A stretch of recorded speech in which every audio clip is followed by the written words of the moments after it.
আজ থেকে 100 বছর পর ক্যালেন্ডারের পাতায় যখন 2124 সাল, আমাদের প্রায় প্রত্যেকের দেহ তখন মাটির নিচে, অস্তিত্ব তখন রূহের জগতে।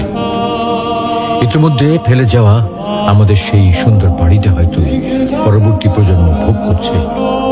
পছন্দের কাপড়গুলো ব্যাকডেটেড হয়ে গেছে। শখের গাড়িটা হয়তো অন্য কেউ চালাচ্ছে, আর আমায় খুব কম জনের স্মরণে রেখেছে, হয়তো হয়তো কেউ ভাবেও না। হাতে তাদের সময় নেই, যাদের জন্য এত কিছু করতে করতে নিজের জীবনটাই শেষ করে দিয়েছিলাম।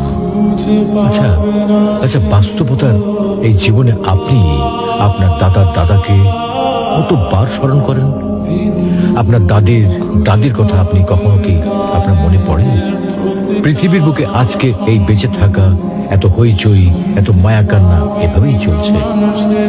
গত হওয়া অসংখ্য প্রজন্মকে টপকে আমরা এই জীবন লাভ করেছি।